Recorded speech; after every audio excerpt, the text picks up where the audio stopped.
As a finance professional in a disrupted business landscape, what does it take to be in demand?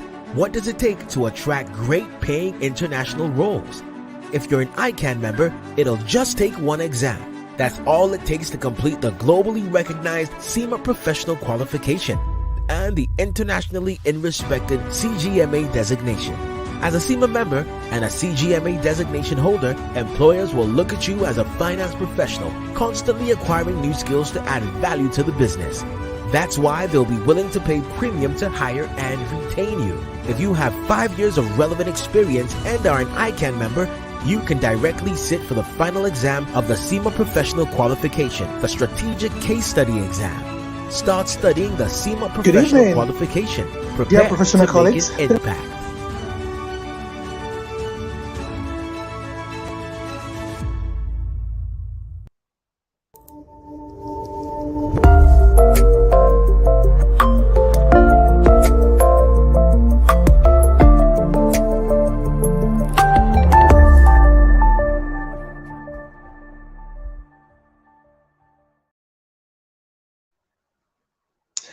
Well, good evening, dear professional colleagues, friends and students of our great institute, ladies and gentlemen.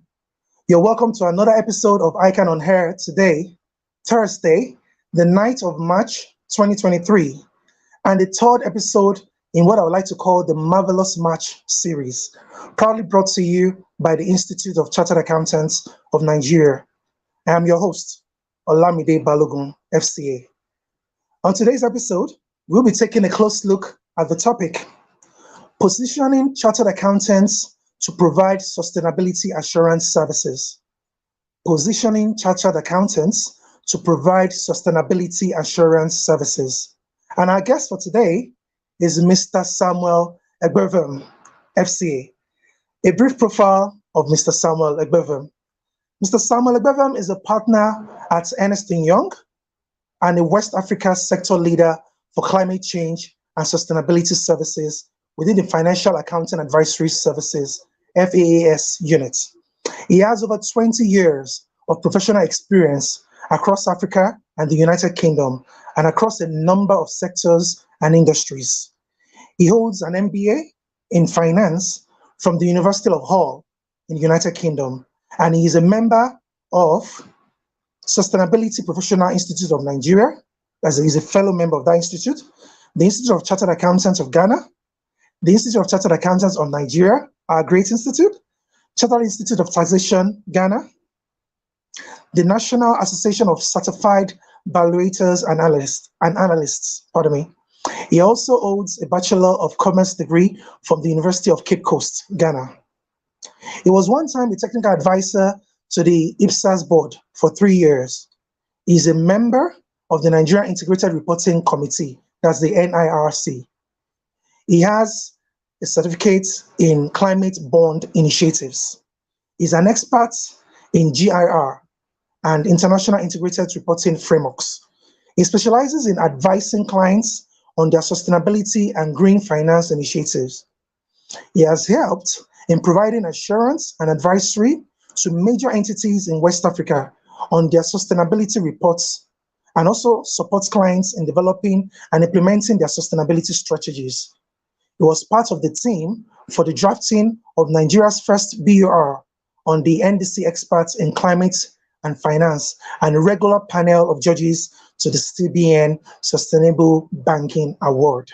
Wow, that is a brief profile of our guest today, and I'm sure we are all geared up to have him come on board to impact us with his wealth of knowledge spanning over 2 decades and counting. Dear viewers, as I always tell you, this is an avenue for you to bring in your products and services as you are globally connected from Canada to United States to Malaysia to Jalingo, here in Lagos, everywhere in the world. ICAN on Air is being viewed by a global audience. So kindly bring in your goods and services on board. That being said, I'll go on a quick commercial break and come back with our guests for the guest segment. Please stay tuned. I'll be right back.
Okay, like Hi. I've told you, viewers, we are hereby joined by Mr. Samuel Egbevem, FCA.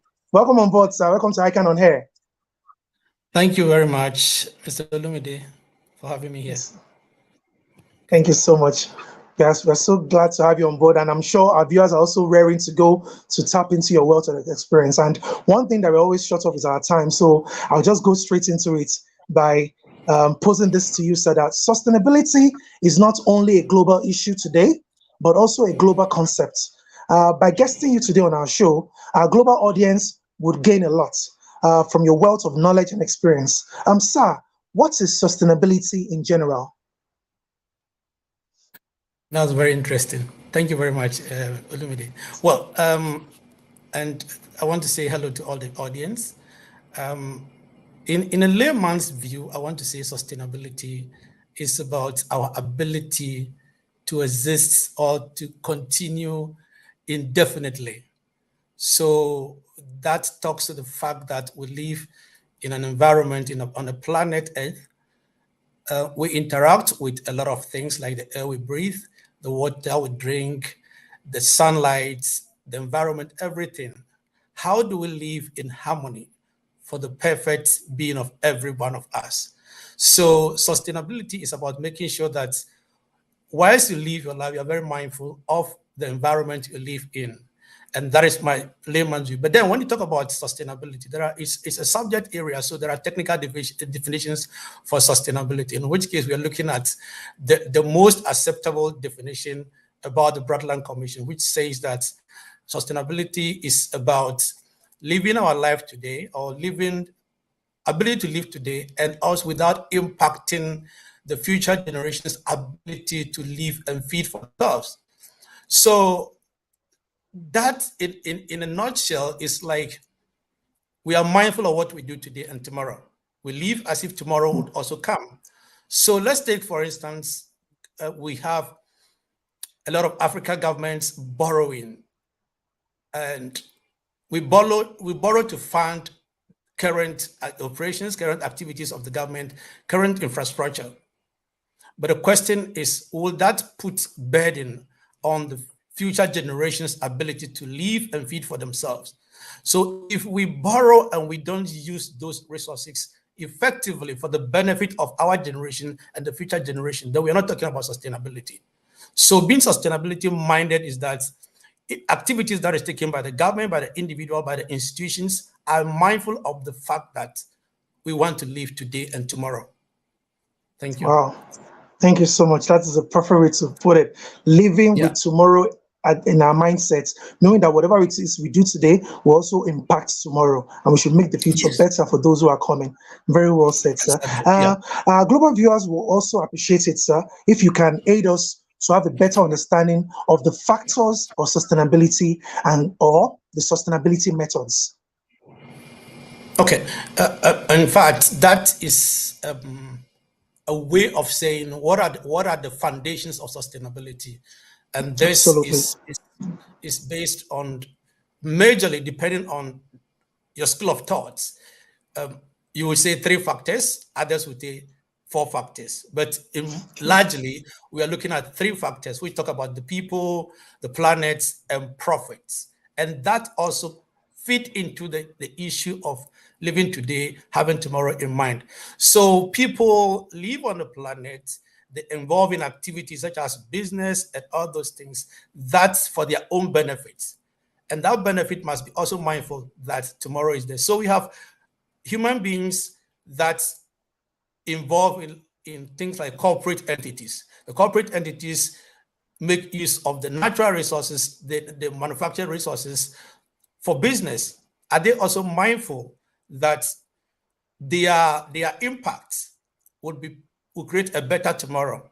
So when we talk about the people aspect of it, we're talking about the relationships, the gender equality, having respect for rule and law, orderliness in our activities. That is the people. How are we mindful about our cultural system, our value system, how we're mindful about it, such that they bring us to a more sustainable. Then we're looking at the issue of economic.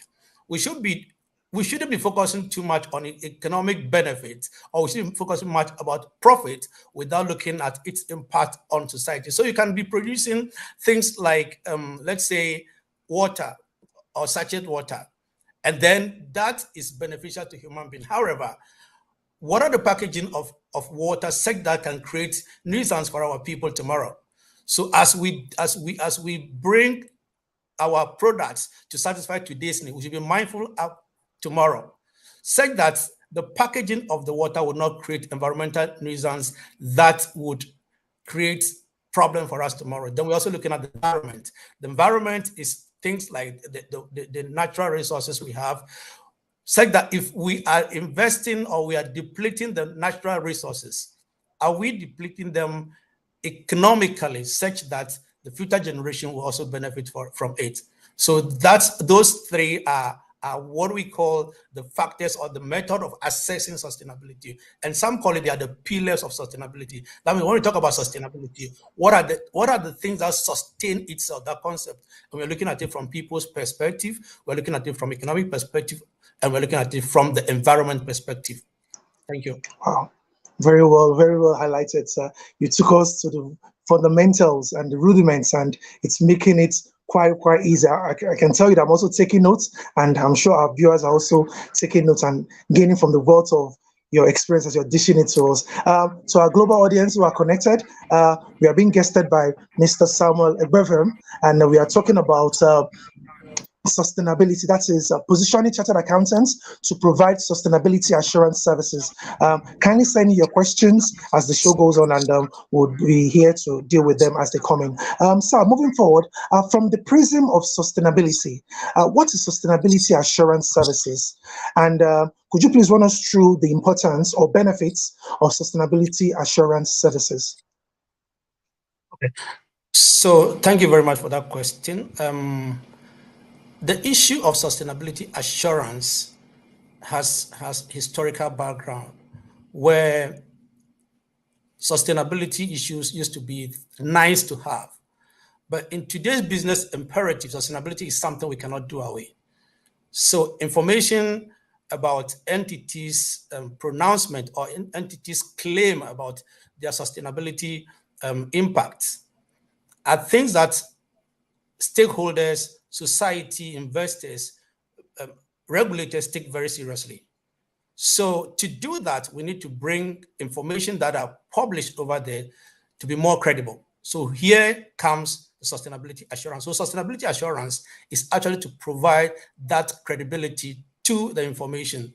And that takes us to what goes into it. It is a series of activities that the service provider does to support his conclusion or assertion on the claims that have been made in the sustainability report or sustainability information in the public there.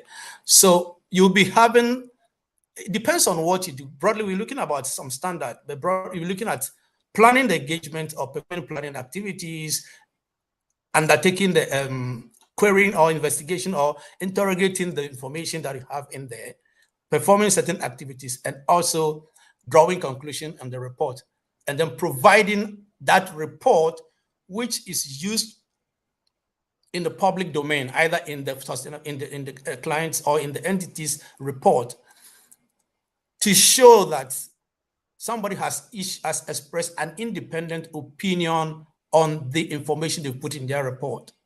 So you'll be looking at things like, what do I need to do to be able to provide this independent assurance? And that means you have to comply with certain framework that governs sustainability assurance methodology.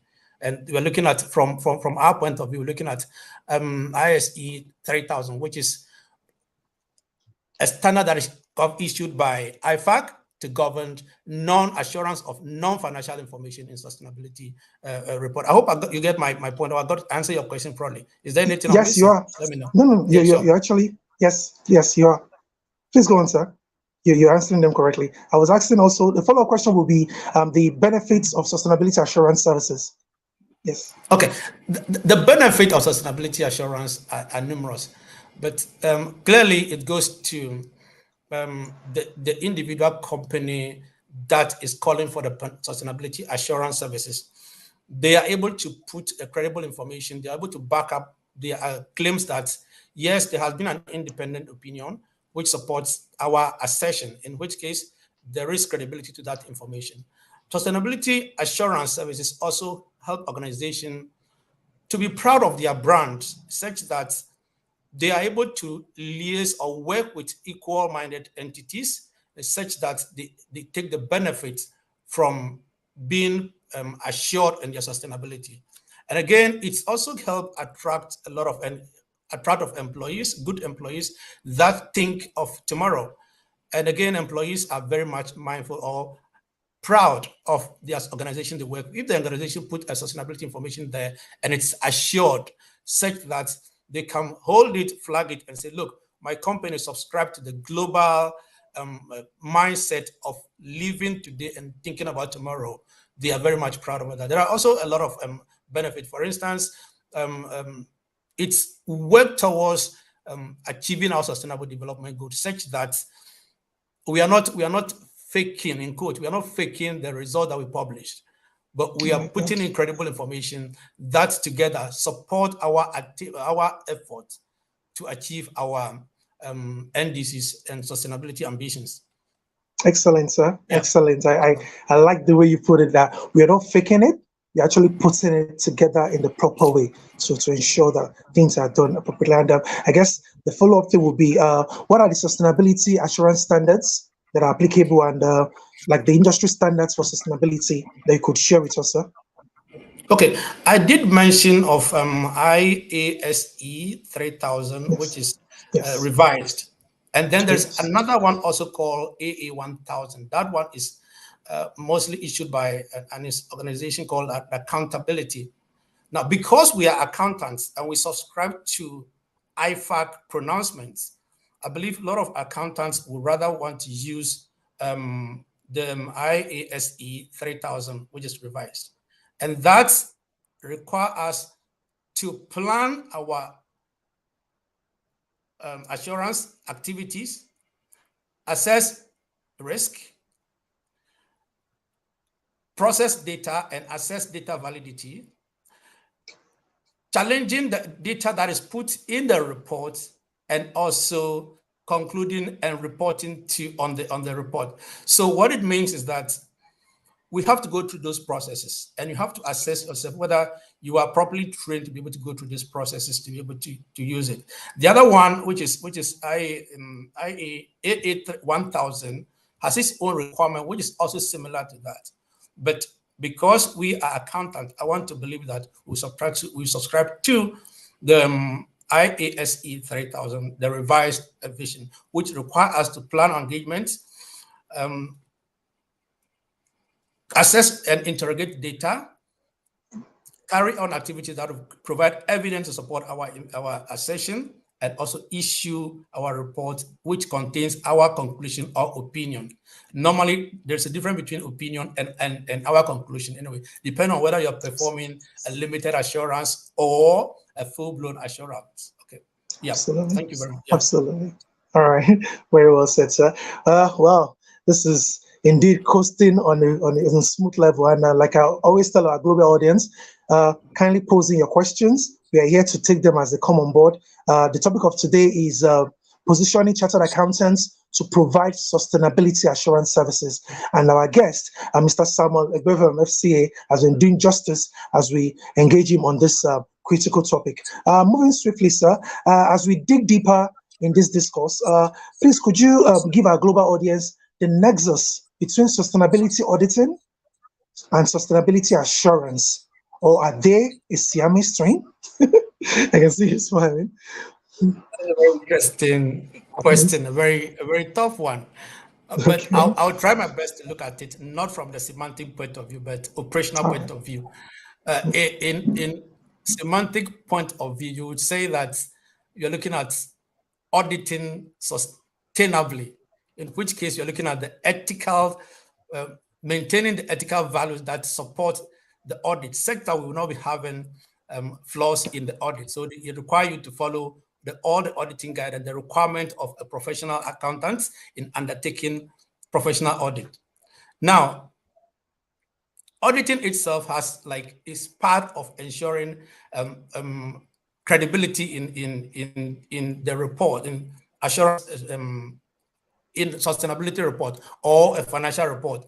So I would say that yes, there is a slight difference if you look at it from the point of semantic, or from where you are saying that sustainability auditing is to make sure that your audits comply with all the ethical guidelines, ethical rules, to make sure we don't have much audit failures. Now, the other one, which is more like the operative way with the sustainability assurance, which is like where we have what you are doing in line with sustainability or is based on sustainability report, in which case you also have to apply different standard, making sure it's consistent with the standard you are applying. So it depends on whether we are talking in a technical environment or we are talking in a very friendly environment, in which case we use it as a normal English word, or technically. We're looking at sustainability in auditing and also auditing in sustainability environment. Okay. All right. Okay. That's a very good way to put it.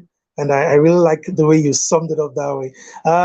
I trust my audience. They're already coming in all the way from all around the country. I would like to say a big thank you to everyone, from our chairman Shimon Doride, to our Dr. Abel Asen, to Daria Adepoju, to Robert Otto Obong, Fagbola Temitope, we see you too, Ademola Aderoju, everyone. We say thank you for coming on board this evening, and kindly post your questions as the show goes on, and we will take them appropriately.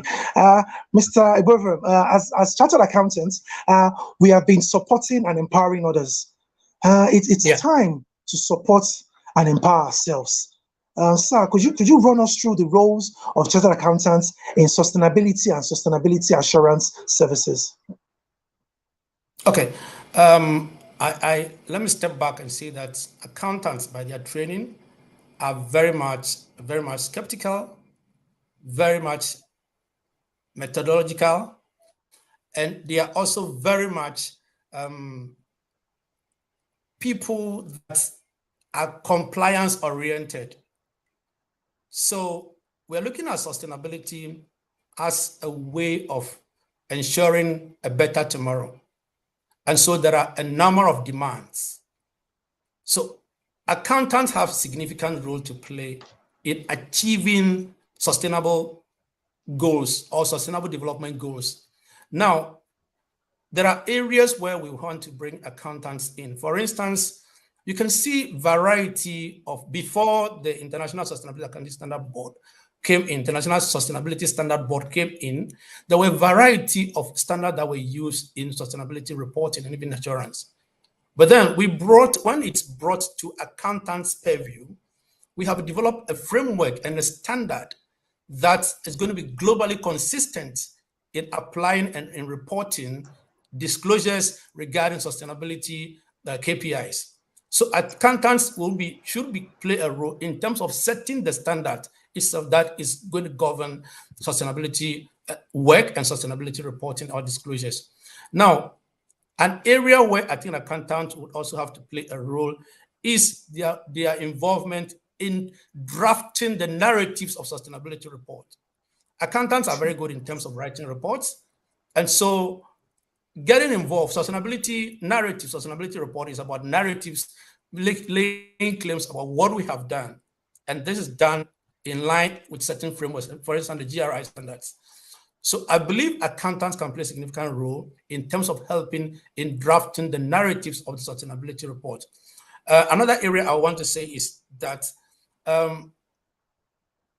sustainability accountants are compliance oriented, such that it is difficult to ask an accountant to generally deviate from what is expected to be the normal rule. So involving accountants in sustainability work, we can be somehow relatively assured that we're going to be sticking to the rules. We're going to be sticking to the frame, the general frames, in such that we will not be having this, what we call greenwashing.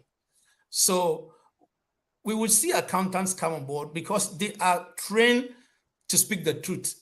And so whatever reports accountant, whatever way accountant is involved in bringing us sustainability disclosures, one can trust that we are bringing in the right information. And then the training we have is such that we are able to do things like developing strategy.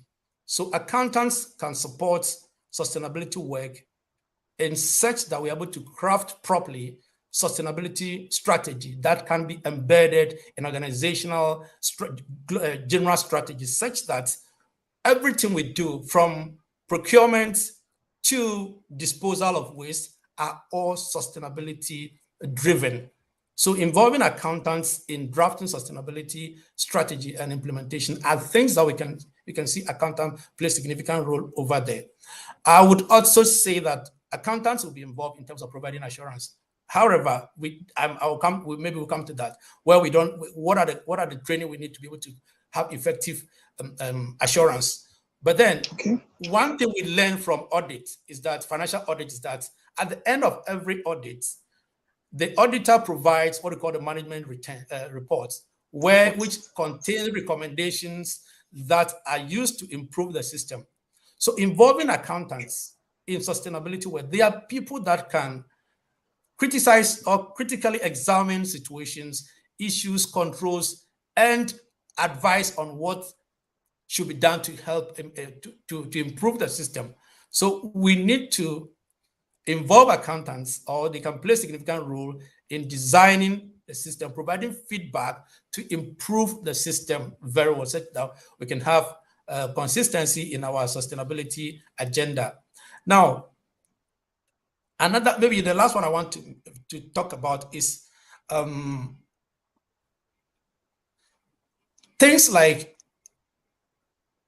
what do you call it? Greenhouse gas accounting. It's very technical. And this is where we need accountants to play a significant role in our carbon emission, carbon disclosures, quantification of carbons, and all those things. Sure. And we also have and as part of that, you see accountants' involvement in taxation. So we can look at how accountants can be involved in carbon taxation, which is very critical. For instance, the Nigeria Climate Acts require the tax authority to provide tax framework that are used even to fund sustainability issues or climate issues. This is where we need accountants to play a significant role in such that the designing of the tax framework, the designing of the credits that we get in terms of carbon trading and all those things, to help government raise funds, individuals live well, live sustainably, such that we were able to meet our sustainability agenda. I mean, there are a lot of areas that I can see. Oh, wow. Excellent, sir. Very well said. You actually nailed it on the head. And just to segue with a question coming from one of our viewers, Shuaib Badmos, he has a question here for you, sir. He's saying, how can internal auditors provide assurance services on sustainability? I think you spoke along that area, but you could shed more light on that, sir. Okay, so internal audit is more like a service to management, in which case, in terms of designing the system, implementing the system, reporting from the system, internal audit can play a significant role here, such that when we are designing the system, they can be contributed elements in that. They can help in providing and designing the system in terms of controls regarding our sustainability agenda. Now, apart from that, are we complying with the strategy, the system that we have designed? Internal audits have a significant role to play here by ensuring compliance with those policies, those controls that have been put to make sure our sustainability outcomes comply with our agenda and the policies. So internal audit will play a significant role here. And then lastly, I would say we see internal audit play a significant role in terms of pre-assurance before the external assurance. So they're able to review whatever reports that are put in there before the external assurance service provider comes in. But here, they're looking at service to management. So findings are recommended to management, who in turn implement the findings to make sure that weaknesses or lapses are resolved or addressed properly before the external assurance are provided. So there are other areas that we can talk about internal auditors providing support in terms of sustainability agenda within an organization. Right. Okay. Excellent, sir. Yeah. Absolutely. You nailed it on the head. And I can see my audience are really pouring in their questions. I will be taking them gradually. But as a follow-up question to the earlier one that I asked you, as an expert in the field of sustainability, is there any relationship between sustainability assurance services and the profitability of an organization or the GDP growth of a nation? Well, thank you very much. Anyway, I would say yes. Now, looking at the value of sustainability assurance perspective, we have said that it helps provide credibility on the information or the data that we put in public. And providing that credibility, investors' confidence as some are increased. So if investor confidence are increased, then we can expect investment flow into organizations undertaking certain activities. And if that is the case, and we are seeing investments because of compliance or meeting investors' expectation regarding compliance with sustainability issues, then it's likely would have significant positive impact on GDP. There are data that support this, but just unfortunately, I can't lay hands on it. But we have seen significant correlation between commitment to sustainability and sustainability assurance, performance of the company or performance of the entity, and also performance of the country as a whole. There are positive correlation between the extent to which we place value or we place importance on sustainability activities, sustainability assurance, the value and the performance of the company, and then also the performance of the nation as a whole. So yes, we can see significant value in that. Okay, very well put, sir. And I'm guessing as you're asking, as you're answering that question, one of our regulars, the person of Fabola Temitopadeni, was also trying to key in with this question by saying, what are the key components of assurance services, and how can one navigate through assurance services successfully? I mean, what we're talking about is sustainability, but I think maybe just is this an opportunity to get you to say one or two things on that. Okay, assurance services are a bit. Let me put it this way. What would call for assurance services and what would each call demand? So if I'm looking at a call from the organization such that I provide assurance services within on its sustainability report or sustainability KPIs, then I have to follow what is required by the framework that is guiding my assurance work. In which case, I need to look at planning, risk assessment, gathering of evidence to support my opinion, and then concluding and issuing the opinion. Now, things like planning, we need to look at what risk am I looking at? Is there data to support whatever I'm looking at? Do they have critical staff that are involved in providing that sustainability report? All those things will determine on your risk assessment. And then based on your risk assessment, you would design a plan to obtain information or data to support your assertion or your opinion. So ordinarily, you will be looking at data or KPIs. Let's say, for instance, I'm saying that I have engaged in gender equality at my board level, and so I have 4 men and 3 women at my board level. So you want to go and obtain data to support this. So by including that in the report, the report writer or the owner of the report, the entity is saying that this one actually occurred, it existed, you can verify it and get evidence to support it. So you want to follow that to be sure. Do I have evidence? Give me your board minutes. Let me count the number of people that are on the board. Can I check this from other sources? For instance, in your financial statement, in your annual report, how many directors have you disclosed in there? So a lot of activities go in. I would say in the normal audit procedure, the activities you have there would also dovetail into the assurance provision under sustainability report. So it's almost the same as audit. Excellent. That is why it's very critical. Yeah. For Excellent. sustainability assurance provider to have a critical skill like auditing. Excellent. Critical skill. Very well put, sir. Critical skill like auditing plays a major role for an assurance provider. And in that same vein, Dr. Abel Assain, he also has a question for you, which goes to that sustainability reporting is mainly about incorporating non-financial information into corporate reports. How do we manage the challenge of subjectivity in sustainability assurance?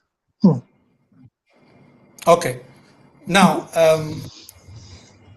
it depends on whether you are looking at it from two perspectives, but I think he has taken a place where we are incorporating that report into the financial report. But then you can also have sustainability as a standalone. No matter what approach you use, today's world, investors, stakeholders are looking at how non-financial report talk to financial report. How do they complement each other to help in taking decision? Now, remember we are looking at audits. Audit cannot be saying I'm providing 100% assurance on this because there are information, non-financial information, and especially when it comes to sustainability, there are a lot of non-financial information in there. So a lot of things go in subjectivity, but then you are also guided by the fact that you have a standard that you have to comply with, and that standard deals with how to resolve issues of subjectivity. So in resolving that, I think you have to look at your own personal skepticism. You have to be somebody who have an inquiry mind. Does it make sense to me? Does it support other information somewhere? And again, when you are looking at subjectivity, what does the standard say about that? You need to look at what the standard provides for that to be sure you are complying with the standard. So you can look at it from your own personal perspective and also from the standard perspective in terms of dealing with that. The standard has got the provisions as to how to deal with subjectivity in the report, and also you have to be alert to where management can be, what do you call it, can have unbalanced report. We call it unbalanced. Balance means you talk about the bad one and talk about the good ones, not only focusing on the good ones. We see a lot of the good ones, but we don't see most of the bad ones. So that is where you have to be very much alert to what goes into the sustainability report, such that subjectivity is minimized. It can't be eliminated completely, but you have to look at what's your personal training, the training of the firm, and also the training as required, or the provisions as are contained in the standards. Very well put, sir. Reducing it to the barest minimum. Yes, I like that premise. And based on your regional and continental and global knowledge of the concepts and principles of sustainability, how positioned chartered accountants in the provision of sustainability assurance services in your assessment, sir? Thank you very much. That's another interesting question. If I am to rate accountants' readiness, which is their position in providing sustainability service or assurance, I will put it 4/10. The reason is that you have accountants who are also providing the sustainability assurance services. So I would say I'll have in totality, there'll be like involvement is like 4. But we have to do a lot. We have to do a lot. In terms of our background training, we have to do a lot. So things like our understanding, commitment to understanding of the concept of sustainability itself. We have to bring ourselves up to speed to be able to be relevant in the space of sustainability.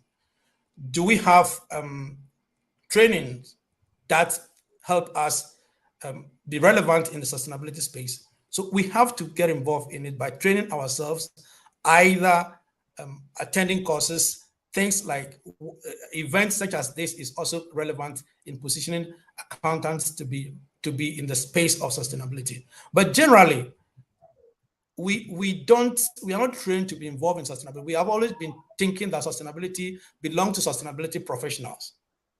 But we are positioned to be very effective in dealing with sustainability issues, looking at our background and the training we've gone through to become chartered accountants.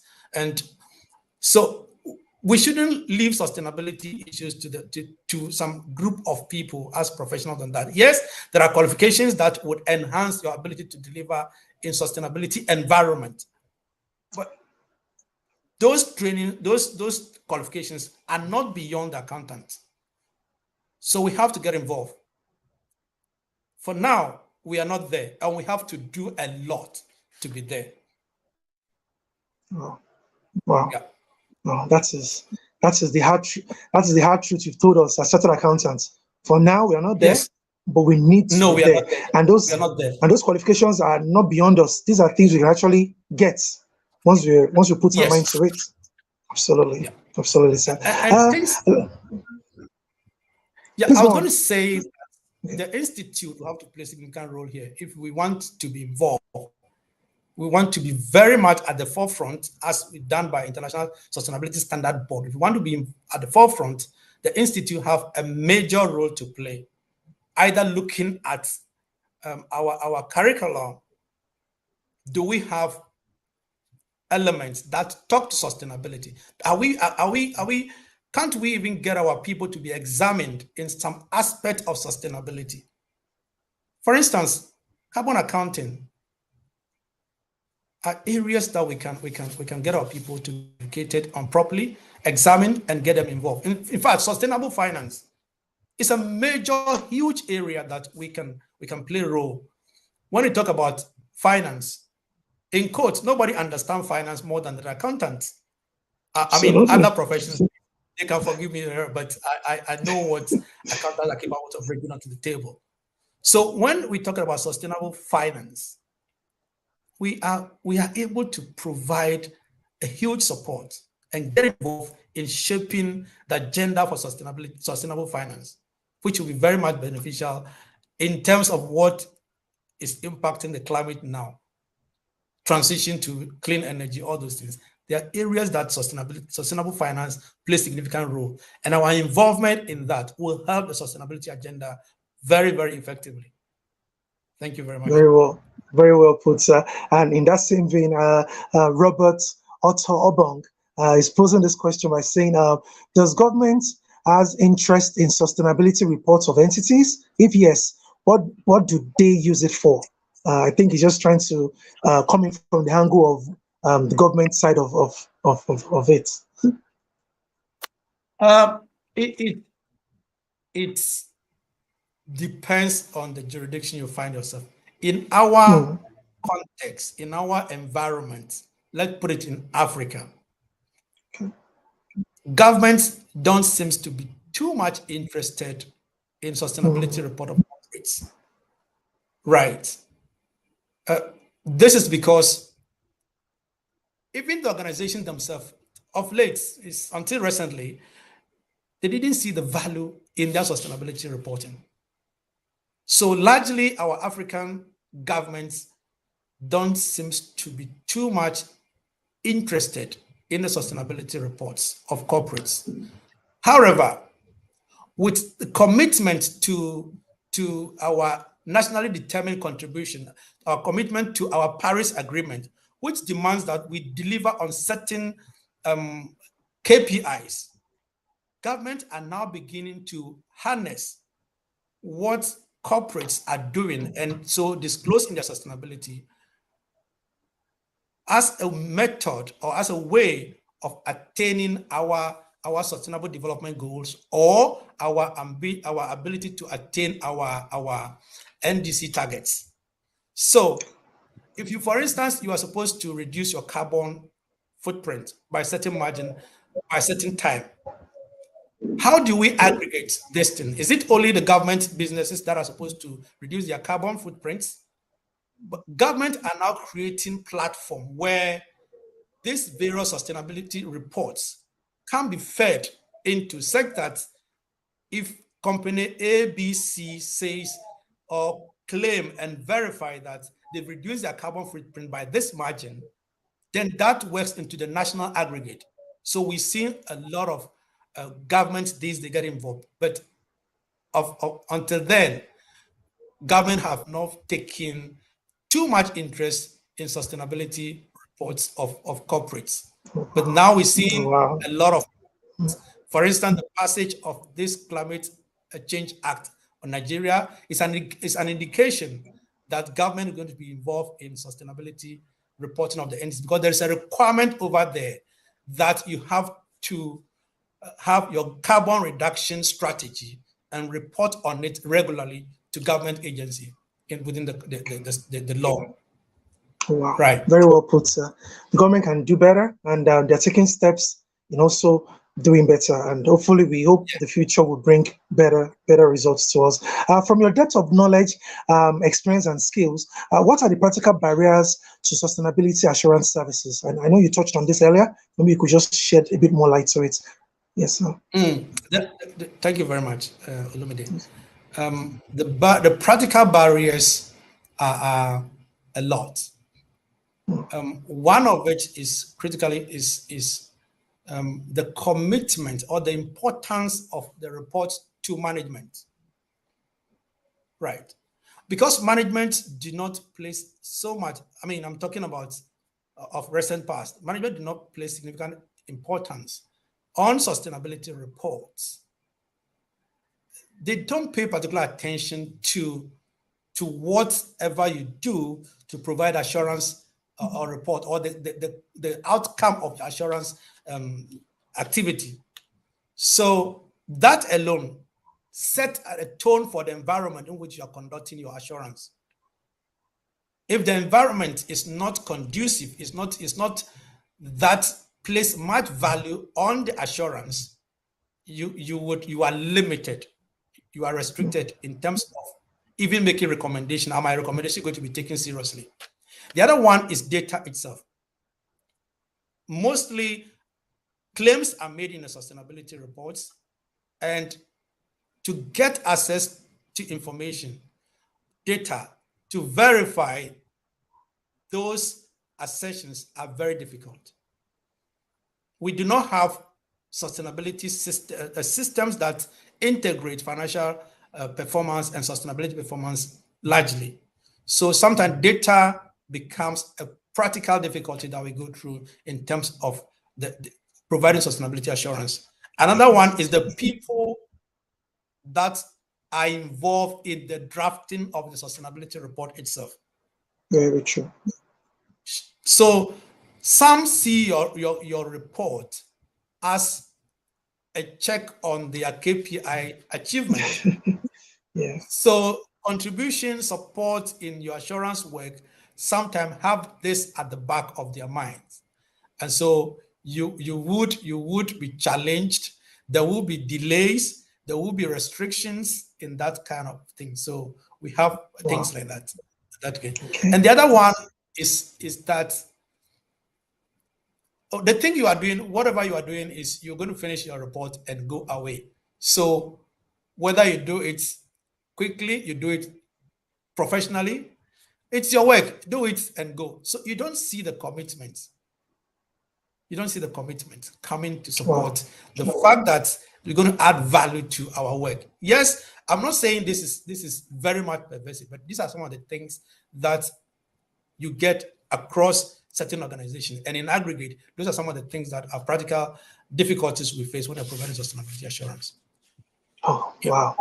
Very well said, sir. It's been an honor guesting you, and the insights you've been sharing with us and our global audience, these are life-changing insights, and I'm sure our members are taking notes and taking bold steps to get into this field of sustainability reporting. Sir, as we wind down the curtain on today's discussion, are there special skill sets that chartered accountants require in order to boost the quality of their service deliverables in sustainability assurance services? Quality, I'll say yes.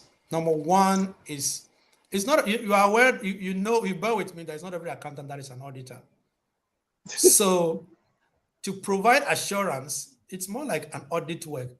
So you have to get those specific skill sets.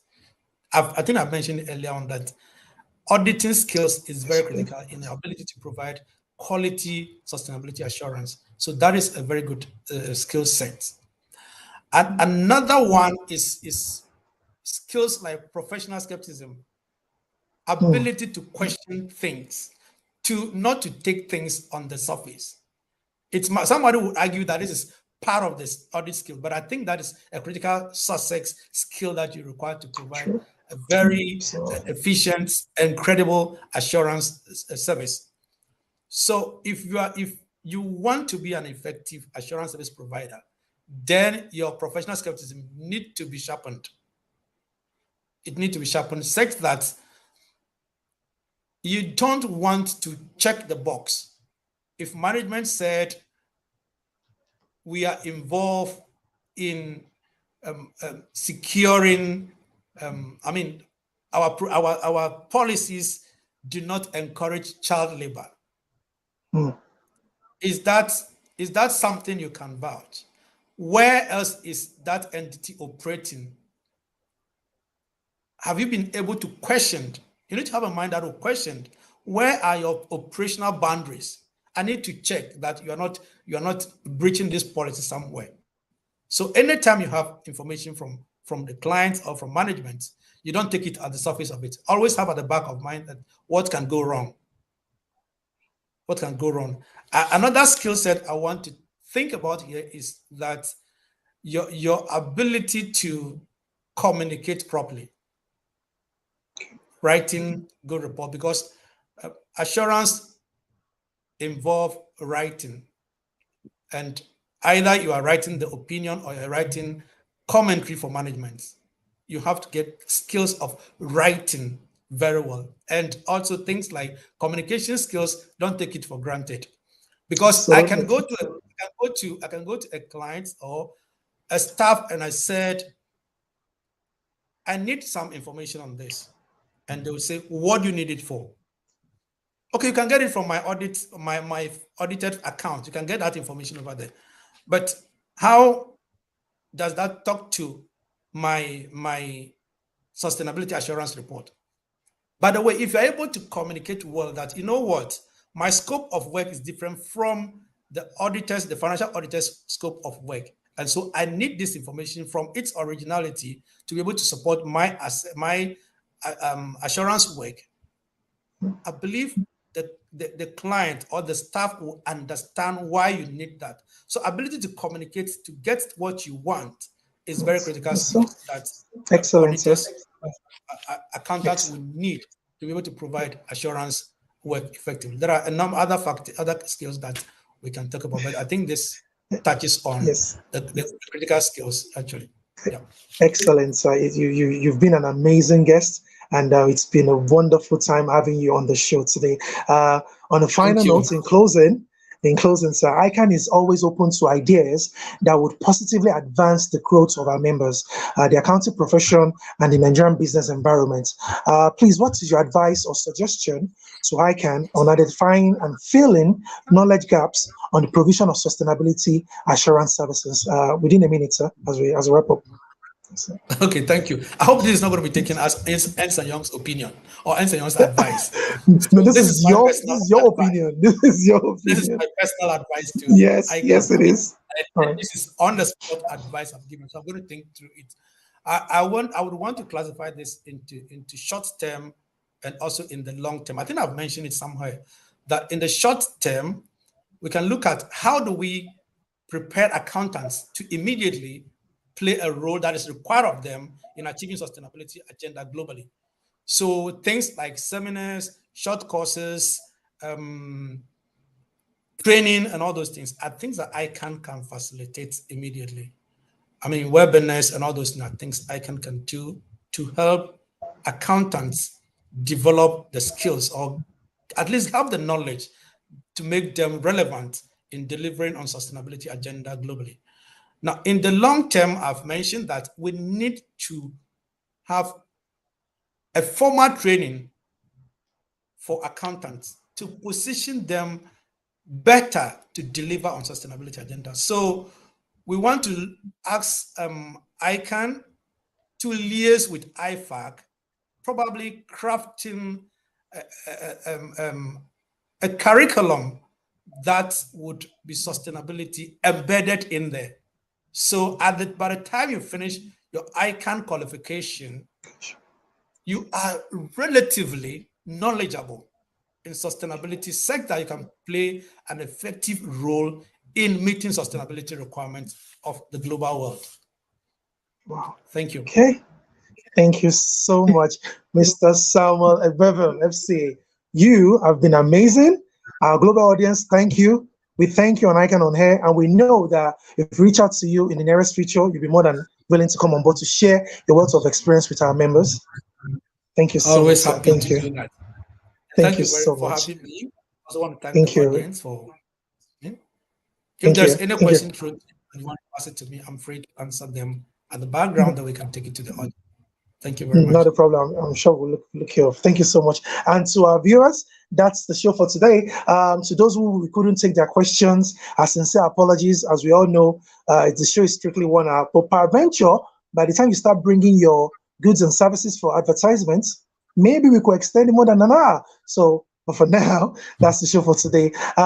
You agree with me that our guest did an amazing job on the topic of discourse. A brief reminder, please, as we wrap up, that the Institute's fellowship registration is still on. The portal is active. So for our members who are due for the fellowship conferment, you should please go on to www.icanig.org to quickly fill their fellowship portal and get all the necessary documentations certified.